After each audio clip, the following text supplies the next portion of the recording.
Hello everyone. Today I'm going to explain the first chapter of Class 10 History, The Rise of Nationalism in Europe. So let us see. The chapter starts with a print of Frederick Soddy, The Pact Between Nations. So in this print we can see a Statue of Liberty. Statue of Liberty has torch in one hand and Declaration of Human Rights in another hand, and the different nations of European countries are coming in a long chain. They are holding their national flag as well as the costume, which symbolizes their identity.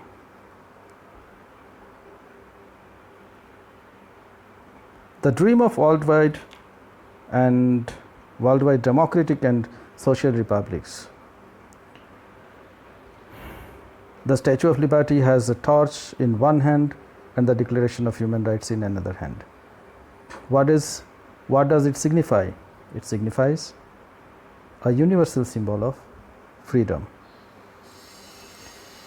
In the vision of Soddy, people of the world are grouped as distinct nations, identified through their national flags and national costume. United States and Switzerland leading the procession, which were already nation states by 1848. France has just reached the statue. So by the middle of 19th century, we can see there is a spirit of nationalism among all the European countries. That is what we are going to explain in this chapter. So this print signifies a lot. It says so many things about the nationalism, about the spirit of nationalism, about the nation states, about the democracy and the liberal freedom, etc. So during 19th century, nationalism emerged as a force which brought rapid changes in the political and mental world of the world. So this democratic idea or the spirit of nationalism first came in France after the French Revolution, and France was the first nation state, a state which here a state means a country which had a common culture, common identity, common language and a demarcated geographical territory. The political and constitutional changes that came in the wake of French Revolution led to the transfer of sovereignty from monarchy to a body of French citizens. So that was the biggest outcome of the French Revolution.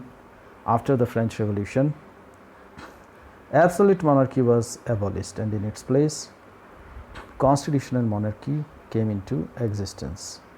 That means a body of French citizens became the decision maker, and the role of king was only just symbolic. Now, what all things changed after French Revolution? The idea of la patrie, les citoyens, that is citizenship, emphasized the notion of united community. So that is something which united France as a nation. The idea of fatherhood and the citizenship. Citizenship is something which is very important. During monarchy, the people of the country were not the citizens, they were the subjects, and subjects were to be ruled. Subjects do not enjoy any rights, while a citizen enjoy a series of rights. So that emphasized the notion of united community. Then a new tricolor flag was chosen for the entire country. Estate General was elected by the Estate General was replaced by National Assembly. A centralized administrative system put in place. That means a central or a similar kind of administrative system for throughout the country. Same administrative system for entire country. Internal custom duties and dues were abolished.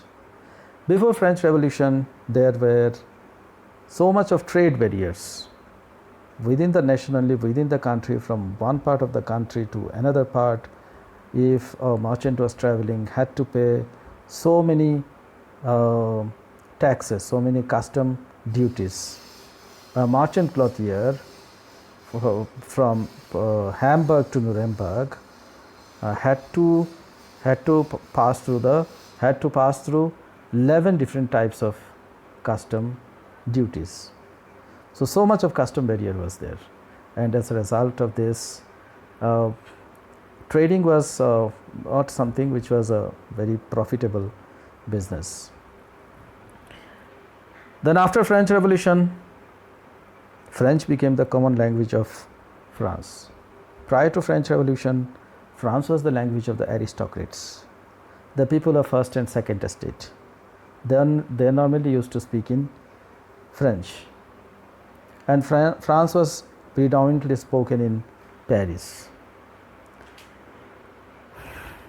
The revolutionaries further declared that it was the mission of the French nation to liberate the Europe from despotism. So now the liberal nationalists, they wanted the entire Europe free from despotism, that is absolute monarchy, where there is no freedom for individual, where there is no right.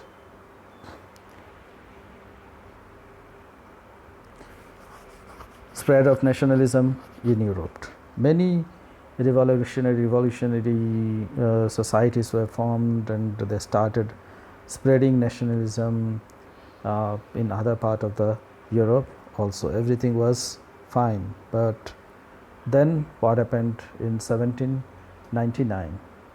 A person, Napoleon Bonaparte, he indirectly started ruling the country. Napoleon Bonaparte was the head of army. He was the commander-in-chief of army. So as a military head, providing protection for the country was his prime importance. And when there was a situation of political unrest after French Revolution, so he took the opportunity of it, and he declared himself as monarch, Emperor of France in the year 1804.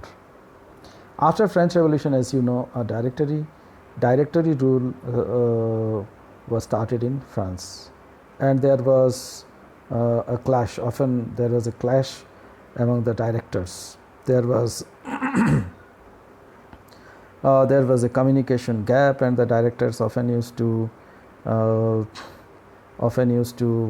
quarrel. There was, a misunderstanding among the directors, and under such a circumstance, the role of army became the prominent. And from 1799, Napoleon indirectly, he started controlling, and then in 1804 he declared himself as an emperor of France.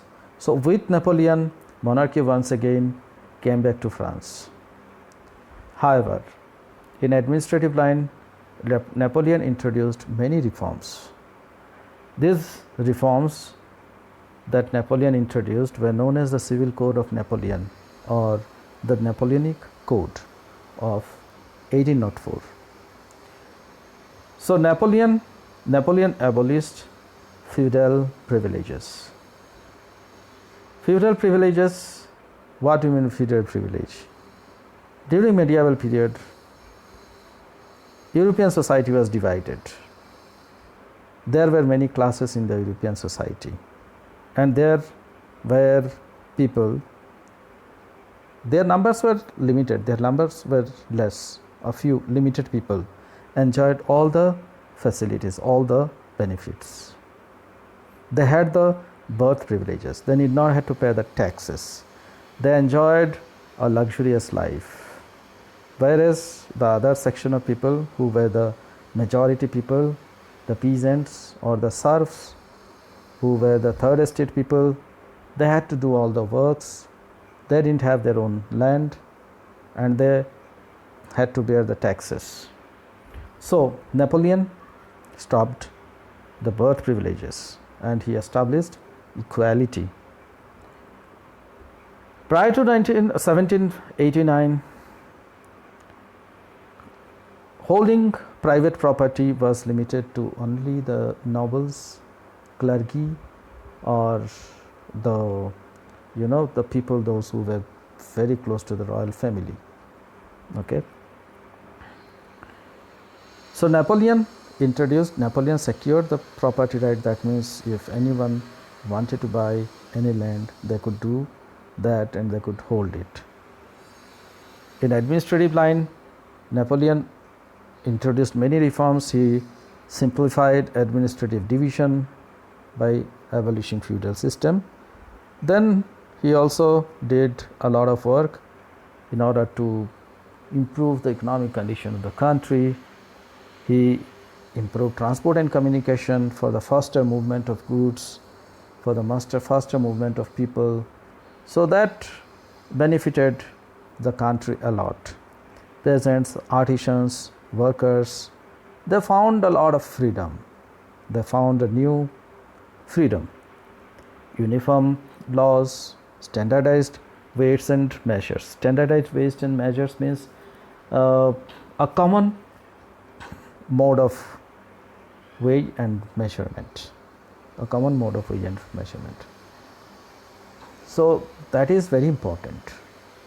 Prior to 1789 or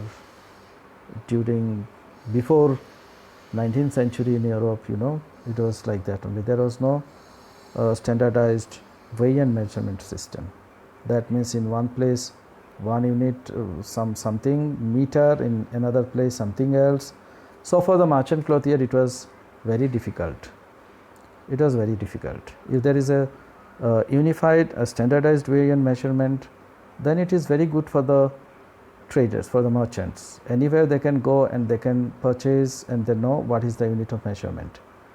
Okay, so when Napoleon came, he standardized a weigh and measurement system, and as a result of this, it benefited, as a result of this, trade flourished and it benefited the traders and merchants.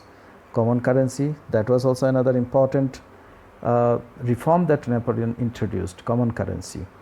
So number of currencies were reduced, and as a result of this it helped people.